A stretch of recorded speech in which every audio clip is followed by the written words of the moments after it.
Inside Private Equity, le grand débrief.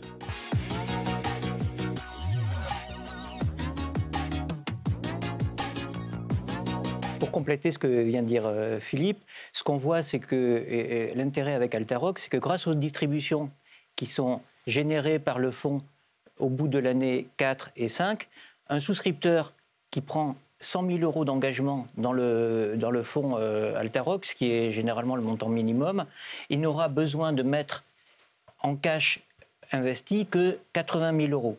Hein, il y a le capital qui va travailler, il ne va pas dépasser 80 000 euros. Si on dit les choses autrement, ça veut dire que s'il a 100 000 euros de capital à faire travailler en private equity avec Altaroc, il a un engagement potentiel de 125 000 euros. Donc, c'est important de bien prendre en considération cette différence entre engagement et décaissement. Et ce qui est important aussi, c'est de comprendre qu'au bout de 5 ans, le capital ne peut plus travailler puisque le fonds commence à procéder aux cessions de ses participations et va retourner l'argent à l'investisseur. Donc ce qui est un petit peu dommage, mais on verra tout à l'heure comment on peut résoudre ce problème-là et continuer à faire travailler le capital au bout de la 5e année.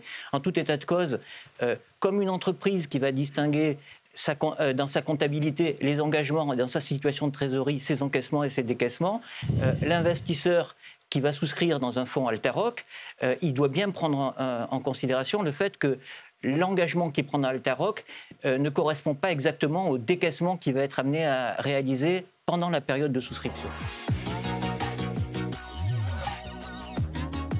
En fait, ce qui est intéressant dans le schéma que vient de présenter Philippe, et qu'on retrouve aussi sur le graphique qui est présenté à l'écran, c'est qu'à partir de la 6e année, le modèle devient complètement autofinancé. Ça veut dire que les encaissements qui proviennent des millésimes des fonds Altaroc précédents vont être supérieurs aux décaissements qui seront réalisés sur les millésimes à venir. Donc à partir de ce moment-là, le système, il commence à fonctionner tout seul, si je puis me permettre.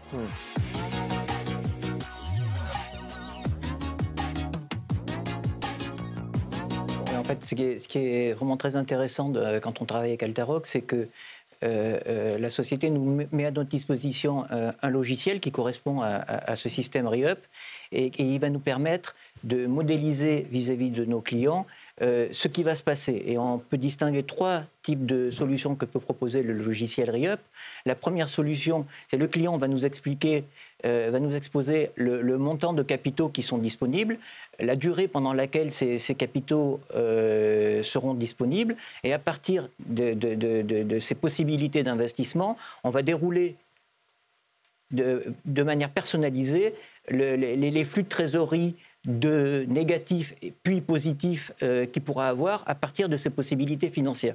Donc ça, c'est un premier niveau, le niveau de base qu'on a pu voir tout à l'heure sur le graphique, mais le logiciel ReUp qui est mis à notre disposition, il peut faire mieux, parce qu'on peut se dire, finalement, à partir de la 6e année, quand le système devient vertueux, et que pourquoi on ne réinvestirait pas la trésorerie résiduelle qui provient des investissements que j'ai réalisés dans le passé, je ne la réinvestirai pas dans de nouveaux millésimes, en mettant en place une espèce de système de capitalisation qui répondrait aux besoins de retraite dont parlait Philippe tout à l'heure. On se retrouve donc dans un schéma aujourd'hui où on parlerait plus de fonds de dotation, de fonds de pension, mais de fonds de dotation. Et les fonds de dotation, c'est pas nouveau, Altaroc l'a pas inventé non plus. C'est un système qui a été mis en place peu après la naissance du private equity, il y a une 60aine d'années, il y a 3 grandes universités américaines qui ont commencé à investir massivement dans le private equity et en réinvestissant chaque année, on peut constituer des énormes tirelires qui aujourd'hui représentent des sommes colossales. Altaroc, il met à disposition des investisseurs particuliers ce système qui auparavant était réservé à des investisseurs ayant une surface très importante. Ça, c'est le deuxième avantage que nous offre le système ReUp pour nos clients. Mais il y a un troisième avantage, c'est que le client, souvent, il ne vient pas nous dire j'ai tant à investir cette année ou dans 1 an ou dans 3 ans. Le client, ce qu'il veut, c'est savoir, par exemple, je veux récupérer tant d'argent dans tel horizon de temps. Cet argent, il peut le récupérer sous forme de cash ou sous forme de private equity pour partie ou en totalité. Et donc le logiciel Re-Up, il va faire le calcul à l'envers. Donc on va partir des objectifs du client et on va regarder combien il faut qu'il investisse. Si vous voulez, on peut prendre un exemple. Si un de mes clients arrive et me dit « je veux 3 millions dans 20 ans », c'est une grosse somme, 3 millions, on va faire tourner le système à l'envers et on va s'apercevoir que le client qui veut 3 millions, il va falloir qu'il investisse sous forme d'engagement 350 000 euros. Ces engagements, ils seront terminés la 11e année et il aura au total décaissé 1,50 € environ pour pouvoir se constituer ce capital de 3 millions d'euros dans 20 ans. Donc c'est vraiment un outil performant. Si on le faisait sur Excel, ça prendrait du temps.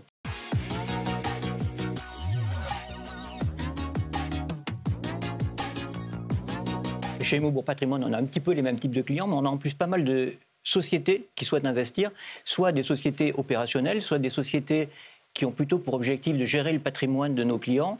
Et on peut tout aussi bien investir dans Altaroc avec des personnes particulières, salariés, chefs d'entreprise, comme on l'a évoqué tout à l'heure, mais aussi, c'est très intéressant d'utiliser un véhicule sociétal pour investir dans Altaroc.